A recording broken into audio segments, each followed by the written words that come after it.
আসসালামু আলাইকুম ওয়া রাহমাতুল্লাহি ওয়া বারাকাতুহু।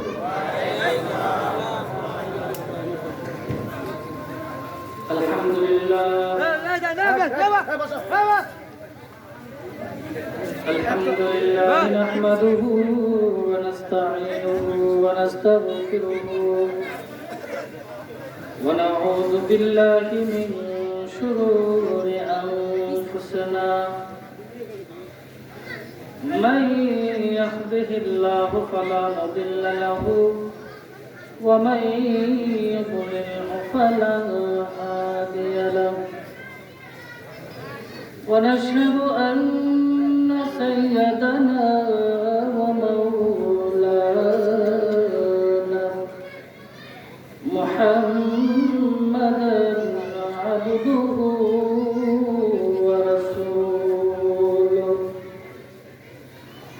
أرسله بالحق بشيرا ونذيرا وداعيا إلى الله بإذنه وسراجا وقمرا منيرا أعوذ بالله من الشيطان الرجيم بسم الله الرحمن الرحيم قل يا عبادي الذين أسرفوا على أنفسهم لا تقنطوا من رحمة الله يغفر الذنوب جميعا إنه هو الغفور الرحيم إن الله وملائكته يصلون على النبي يا أيها الذين آمنوا صلوا عليه وسلموا تسليما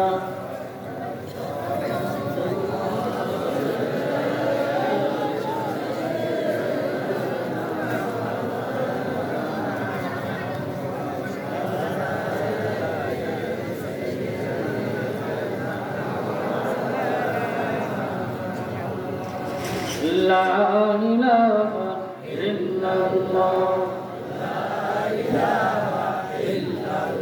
جري لا إله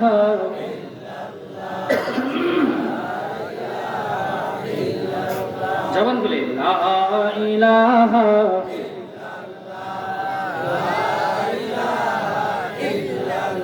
ما شاء الله لا إله إلا الله لا إله إلا الله لا إله إلا الله لا إله إلا الله لا إله إلا الله أكشر مالك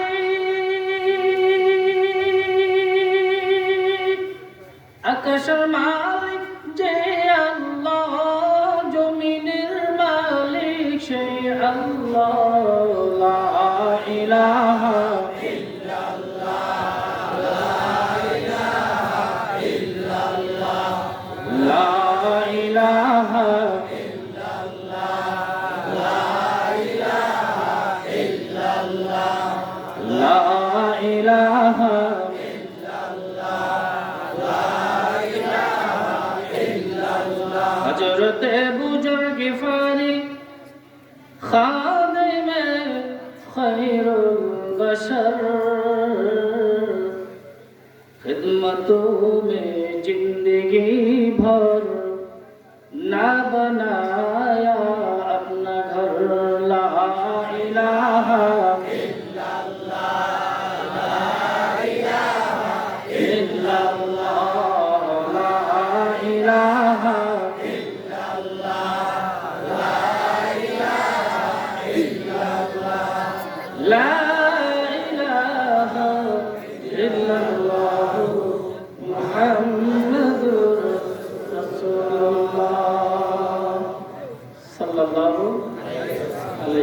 ওয়াসাল্লাম।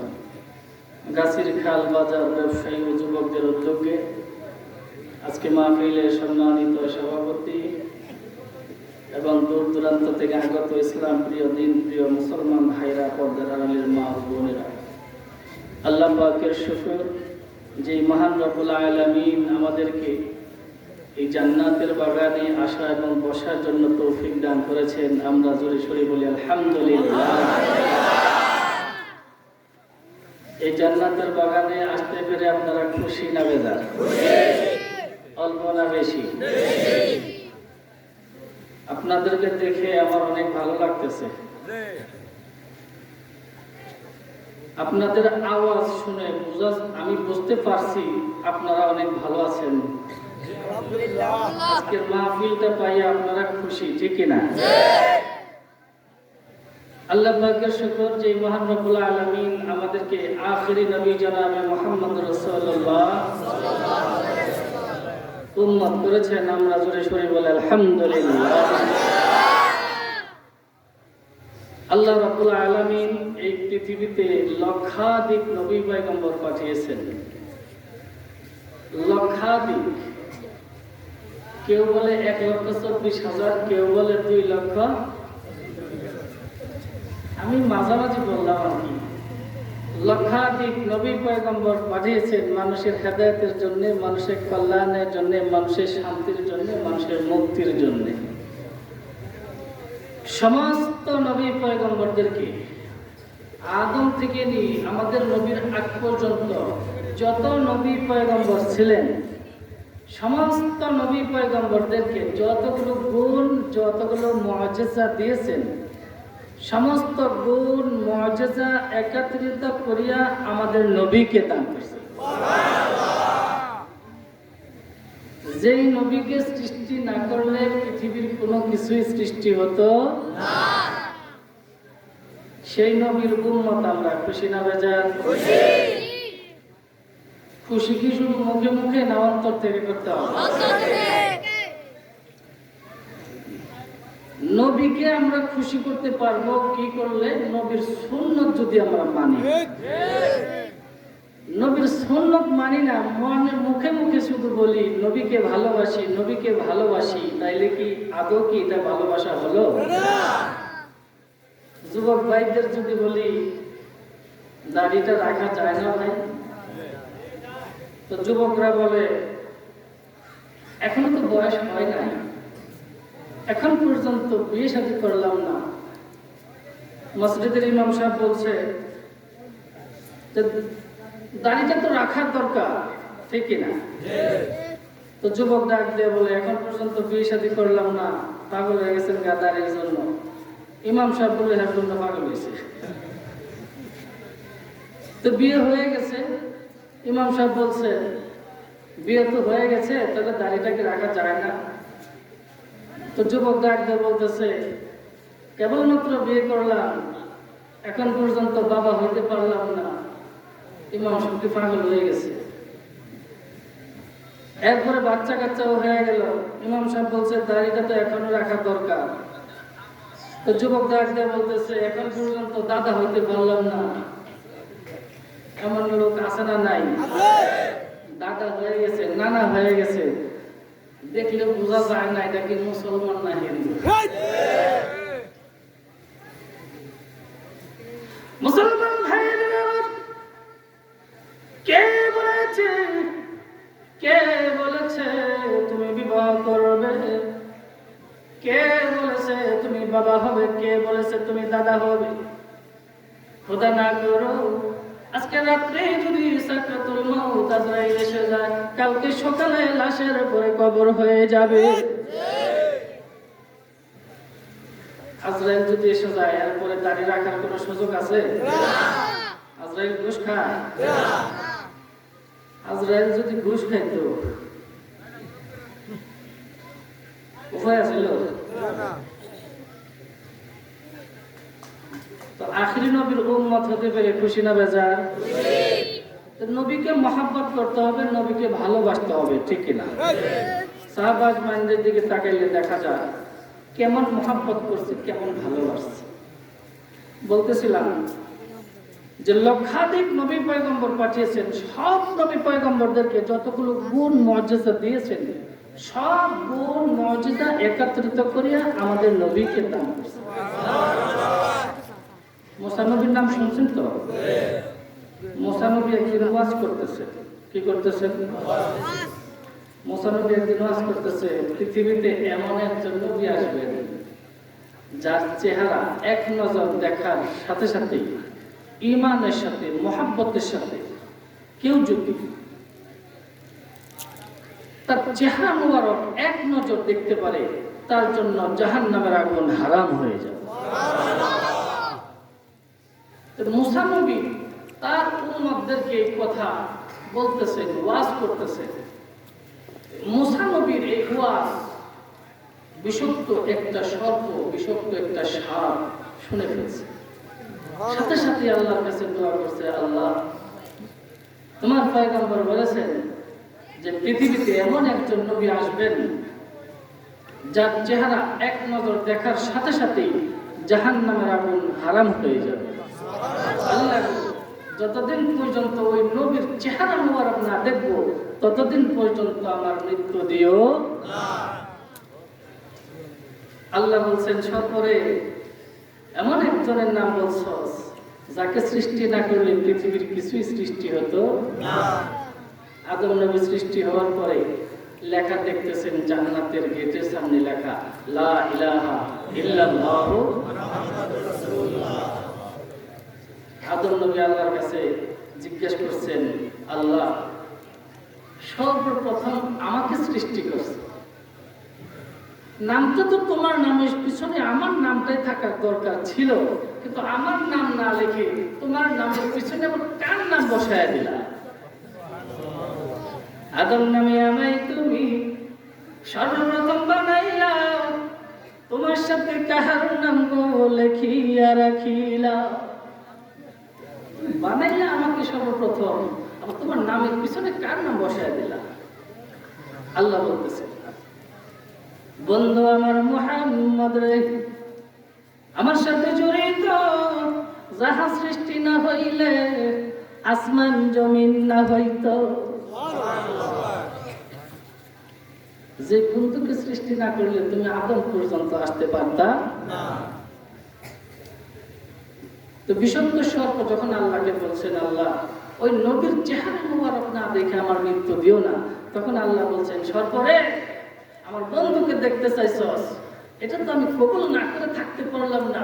সুতরাং আমার বন্ধু মক্কানগরে আসবে, মক্কানগর থেকে মদিনায় যাবে, এর মাঝখানে একটা গুহা আছে, সেই গুহাকে টার্গেট করে রওনা দিতে থাক। সুবহানাল্লাহ। মুসা নবী যুগে সর্প আসতে সময় লাগবে না,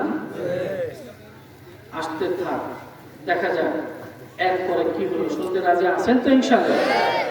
না চলে যাবেন? চলে যাবেন কারা কারা? হাত তোলেন। সব সচেতন, মাশাআল্লাহ। হযরত বলছেন সবাই সচেতন। কালকে ওয়াজ শুনছেন না আপনারা? এত রাত পর্যন্ত ওয়াজ শুনছেন, আজকেও এত রাত পর্যন্ত থাকবেন। এরপরে একজনের ভিতরে আমি ক্লান্ত দেখতেছি না, সবাই সবল দেখতেছি। আলহামদুলিল্লাহ।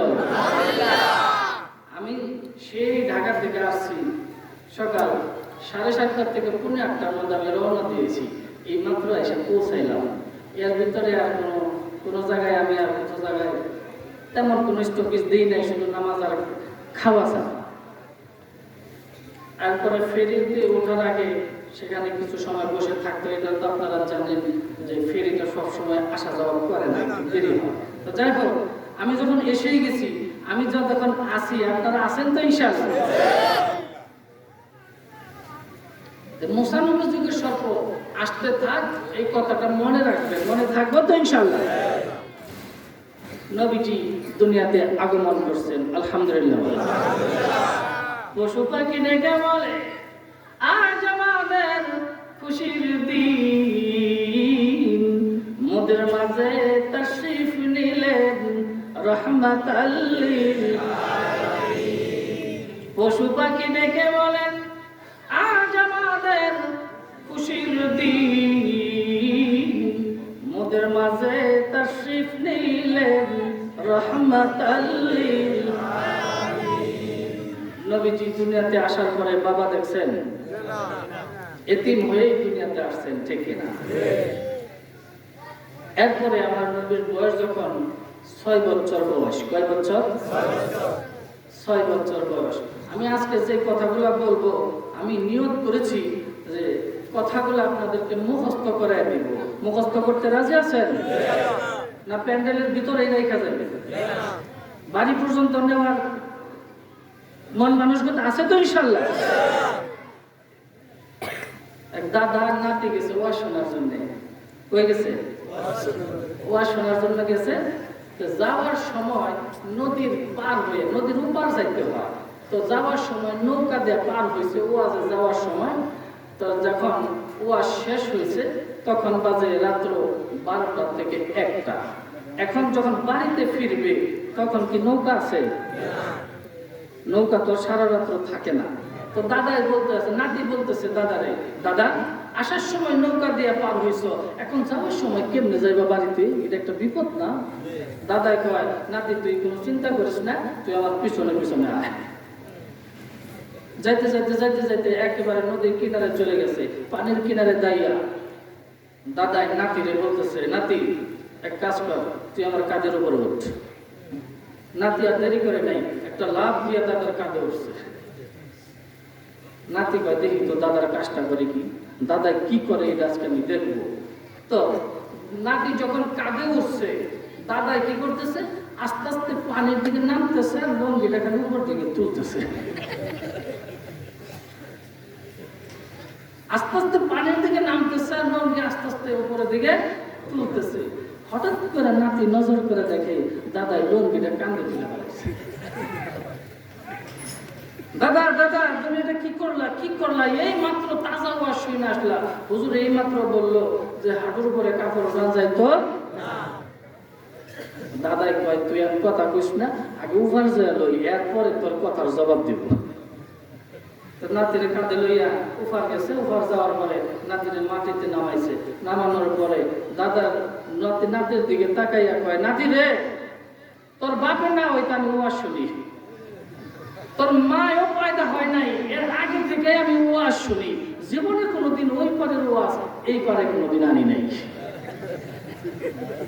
আর আজকে তুই আজকে প্রথম জায়গায় এই পারের ওয়াজ বাড়ি পর্যন্ত আনতে চাস। আমাদের তো এরকম নিয়ত নাই নাকি? বাড়ি পর্যন্ত যাইতে রাজি আছেন তো? তাহলে আমরা যা কিছুই শুনবো আমলের নিয়তে শুনবো। তো আমি নিয়ত করছি এই কথাগুলো যাই বলবো মুখস্থ করাই দেবো। আপনারা রাজি আছেন? মুখস্থ করতে গেলে আমার সাথে এরকম কথা বলতে হবে, জোরে জোরে কথা বলতে হবে। এখন তো বাবাজি কথাও বলতে জানে না মুসলমান। কোন জায়গায় সুবহানাল্লাহ কইতে হয় এটাও জানা নাই, কোন জায়গায় আলহামদুলিল্লাহ বলতে হয় সেটাও জানা নাই, কোন জায়গায় আল্লাহু আকবার বলতে হবে সেটাও মুসলমানের জানা না থাকার কারণে, জানা না থাকার কারণে এইবার সুসা পয়সা রয়েছে। আন্দাজে কোনটা কইতাম, ওই সুবহানাল্লাহ কইতাম আলহামদুলিল্লাহ, হঠাৎ করে যদি আলহামদুলিল্লাহ বলি এটা একটা বিপদ না? সবাই চাই থাকবো না? মনে করেন নামাজ তো কয়েক প্রকার, ঠিক কিনা? একটা আছে পাঁচজাগা নামাজ মুসল্লি, আরেকটা আছে সাপ্তাহিক মুসল্লি, আরেকটা আছে বাৎসরিক মুসল্লি। আছে না নাই? বাৎসরিক মুসল্লি মানে এটা শুধু ঈদের নামাজ পড়ে। কিসের নামাজ পড়ে? এক বছর পর পর যখন ঈদের মাঠে যায় ঈদের নামাজ পড়ে, আমার তো চিন্তা হয় এইবার কি ঈদের নামাজ পড়ে না জানাজার নামাজ পড়ে? কারণ জানাজার নামাজ আর ঈদের নামাজ এবার তো তফাৎ করতে পারে না, কারণ এইবার তো এক বছর পরে গেছে ঈদের মাঠে। এখন নিজে তো যেহেতু বুঝতেছে না, চিন্তা করছে আমি তো ভুলে গেছি গা, তো সামনে যে কাতারে দাঁড়াইবো ওর দিকে তাকাবো, ও যেই কাজ করে আমিও সেই কাজ। নামাজে দাঁড়াইছে, নামাজে দাঁড়াইয়া যার দিকে তাকাইছে এই বেটা 2 বছর ধরে মসজিদে নামাজে আসে না, এতে 1 বছর যাবত আসে না। যার দিকে তাকাইছে এই বেটা 2 বছর যাবত নামাজ পড়ে না। তাহলে এই বেটা ভুল করবো না সঠিক করবো? তো মুসলমানের কোন জায়গায় আলহামদুলিল্লাহ বলতে হবে, কোন জায়গায় সুবহানাল্লাহ বলতে হবে, এটা না জানার কারণে সুসা পয়সা থেকে, ঠিক কিনা? তো নবীর বয়স যখন 6 বছর বয়স, কয় বছর? 6 বছর বয়স, তখন মাও দুনিয়া থেকে বিদায় হয়ে গেছেন, ঠিক কিনা? এরপরে যখন আমার নবীর বয়স 6.5 বছর বয়স, 6.5 বছর বয়স, তখন আমার নবীজি দাদার কাছে থাকতেন। কার কাছে থাকতেন? দাদার নাম আব্দুল মুত্তালিব। দাদার নাম কি? দাদার নাম কি? আমার নবীর বয়স তখন কত? 6.5 বছর বয়স। দাদার কাছে থাকেন, দাদার নাম আব্দুল মুত্তালিব। তো আমার নবীজি একদিন বিকালবেলা মাঠের মধ্যে, মাঠের এক কোনায় বসে আছে, অন্য অন্য ছেলে মেয়েরা খেলাধুলা করতেছে। আমার নবীজি কোনোদিন খেলাধুলার মধ্যে অংশগ্রহণ করেন না।